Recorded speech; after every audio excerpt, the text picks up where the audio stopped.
les marchés financiers avec IG Markets, CFD Trading.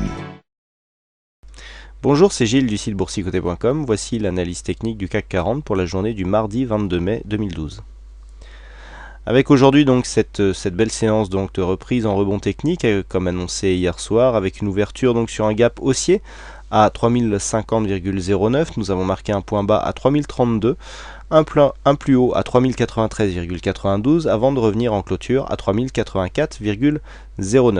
Le CAC 40 gagne 1,88% sur cette séance, presque 57 points gagnés par rapport au cours de clôture d'hier. C'est donc une séance qui fait suite ici à la cassure que je vous avais indiquée donc de cette résistance baissière qui guidait la tendance depuis maintenant quelques semaines. Cassure donc qui malgré sa faiblesse a été effective et donc qui nous a permis de rejoindre le premier objectif que je vous avais aussi annoncé et que je vous ai matérialisé pour vous l'expliquer ultérieurement. Du point de vue des indicateurs, donc nous avons le RSI qui remonte légèrement au milieu de sa zone neutre, peu d'intérêt. Au niveau du stochastique, donc nous avons un pré-signal puisque nous avons ici le stochastique qui sort de la zone de survente mais qui n'est pas encore accompagné de sa ligne de signal. Au niveau du MACD, donc on poursuit sur la dynamique de retournement que nous avions évoqué hier avec cet histogramme qui était devenu vert, qui nous indiquait donc cette possibilité d'un retournement haussier pour la journée, donc retournement confirmé aujourd'hui par cette progression qui commence à prendre un peu plus de dynamique. Et puis au niveau des volumes, par contre, on reste dans la continuité de ce que nous avions hier, avec des volumes légèrement supérieurs à la moyenne, mais qui restent vraiment en dessous de ce qu'on aurait pu attendre sur ce type de rebond, compte tenu de la forte baisse qui a été enregistrée ces derniers jours. On s'attendait ici, en cas de cassure de cette résistance baissière, à un rebond un peu plus marqué, mais le rebond pour l'instant n'est pas nourri de fort volume malgré une volatilité relativement faible. Donc c'est un rebond technique pour l'instant, puisque nous avons ici suite à cette cassure une hausse qui se fait vraiment d'une manière assez timide. Alors tout à l'heure je vous disais que je vous avais matérialisé ici la zone que je vous avais annoncé hier comme étant une zone, la première zone de possibilité du point de vue de l'objectif. Bien tout simplement puisque suite à cette cassure, je vous avais parlé d'un possible overlap baissier. Vous voyez, donc nous avons ici ce support qui pour l'instant ne s'est pas réellement transformé en résistance, même si la zone des 3080 ici, 3075 pardon, a quelque peu résisté au cours de la séance, et on a cassé cette zone, et vous voyez qu'on avait une zone ici de support donc ou de résistance secondaire qui correspondait ni plus ni moins qu'au bas de cette bougie ici qui est un peu plus bas, normalement 3090. Donc je vous avais donné une zone de cible probable entre 75, 80, 85. Bon, là on a atteint cette zone puisque cette zone a été c'est la zone même qui confirme la clôture. Donc au niveau du rebond technique maintenant, voilà, on est sorti de la dynamique baissière court terme, on a atteint le premier objectif, mais maintenant il va falloir attendre les signaux qui vont nous donner les scénarios possibles de cette évolution. Alors premier scénario possible, on continue ici sur cette phase de hausse et on vient tester. Alors si c'est demain, ça sera aux alentours des 3140, cette résistance baissière de tendance moyen terme qui est ici matérialisée en très gras noir. Donc pour cela, il faudra d'abord s'affranchir de cette résistance secondaire ici des 3127 points, mais l'objectif ici semble maintenant atteignable. Deuxième chose, si nous venons continuer à rester sous cette zone ici en tant que résistance, il faudra s'attendre ici à un possible overlap, donc à savoir cette zone de support ici qui se transforme en résistance et qui confirme la tendance qui sera confirmée donc à la baisse en cas d'une cassure des précédents points bas qui se situent, je le rappelle, à 2970,10 points. Sur cette phase de tendance, si nous traçons un retracement de Fibonacci, donc en partant du point le plus haut vers le point le plus bas, donc je vais effacer cette zone pour éviter de confondre. Voilà, alors ce que nous avons, c'est assez intéressant.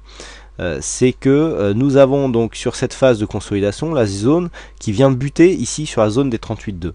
Donc là c'est assez intéressant. Pourquoi? Tout simplement puisque nous pouvons avoir, dans le cas d'un retournement, donc dans le cas d'un scénario de retournement à la baisse comme je viens de vous l'expliquer, eh bien une continuité de la dynamique baissière que l'on pourra mesurer en traçant les extensions de Fibonacci si des fois ce point venait à s'avérer être un point haut. Alors, ce que l'on peut remarquer, c'est que du point de vue ici de ce mouvement direct, nous avons un retracement qui vient s'arrêter ici sur les 38,2%. Ce qu'il est intéressant de constater aussi, c'est que le point haut d'hier constituait la zone des 23,6%. Donc on est bien ici dans une zone où on sortait de la dynamique, mais comme je vous avais dit hier, il faudra vraiment casser cette zone, hein, j'avais donné la zone des 3030 comme une zone ici de consolidation par rapport à cette phase baissière. Et c'est bien ce qui s'est passé, on a franchi cette zone ici sur un gap haussier, le gap a été comblé, nous sommes revenus ici tester cette ancienne résistance qui est devenue support aux alentours des 3030 et nous avons confirmé la hausse donc avec un contact sur le 38,2% de Fibonacci. Donc on le voit, mouvement très technique, très propre, qui se fait par contre sans conviction puisque nous n'avons pas une hausse très soudaine, et on le voit ici en 2 séances, on arrive à venir retracer un peu plus du tiers de la tendance baissière puisque nous sommes sur ce fameux retracement des 38,2% de Fibonacci qui est un retracement quand même très significatif.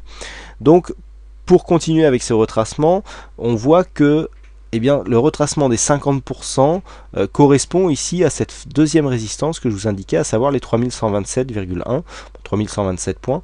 Donc nous avons ici, dans le cas d'une continuité, un deuxième test, et vous voyez que cette résistance baissière, si par exemple la hausse venait à se poursuivre demain, cette résistance baissière se situera dans une zone possible d'un deuxième retournement, à savoir la zone qui se situe entre le 50 et le 61,8, donc entre 3126 et 3163.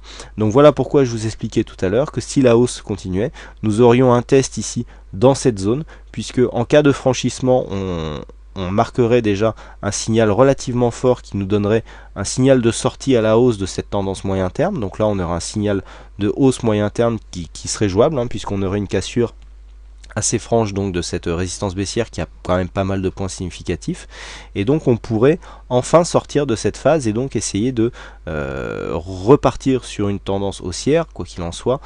Si une cassure intervenait au niveau de cette résistance, il faudrait valider en cassant ici le précédent point haut significatif, à savoir les 3280 points. Bon, nous n'y sommes pas encore. Pour l'instant, on se concentrera ici sur cette zone, à savoir la zone qui ira de 3127 à 3137, si toutefois la hausse venait à se confirmer demain. Donc demain, dans les mêmes zones de cotation que le jour, à savoir entre 3030 et 3090, zone de neutralité. Ici, zone de continuité au-dessus de 3090 points, zone de continuité haussière avec donc un test en objectif de la zone de 3127-37 points. Et puis sous 3030, on reviendrait donc marquer un signal baissier avec une possibilité ici de conserver une dynamique assez forte, avec donc un overlap baissier et donc une possibilité de cassure de cette zone D de 1970 avec un objectif qui serait calculé avec les retracements de Fibonacci. Donc voilà ce que l'on peut dire sur cette analyse technique. Donc pour demain, j'ai personnellement, certains d'entre vous m'avaient demandé de vous le signaler, donc des sorties de long, hein, long qui avaient été pris à contre-tendance, dont certains sont peut-être perdants. Et bien comme je le dis souvent, lorsque l'on achète et puis que la tendance part dans le mauvais sens, il vaut mieux attendre, suite à un point d'invalidation, il vaut mieux attendre de retrouver un point favorable, et bien la zone donc de ces précédents plus hauts, même si la hausse continue, statistiquement nous constitue une bonne zone de vente donc pour ces positions acheteuses. Donc voilà ce que l'on peut dire sur cette analyse technique. Alors aujourd'hui c'est Pageout qui a gagné au jeu du fixing, donc bravo à lui. Je l'ai dit à la mode anglaise, je ne sais pas s'il fallait. Sinon il ne me reste plus qu'à vous souhaiter à toutes et à tous une bonne soirée, bonne chance dans vos trades, et je vous donne rendez-vous dès demain pour de prochaines analyses techniques en vidéo. Bonsoir à tous. Les marchés financiers avec IG Markets, CFD Trading.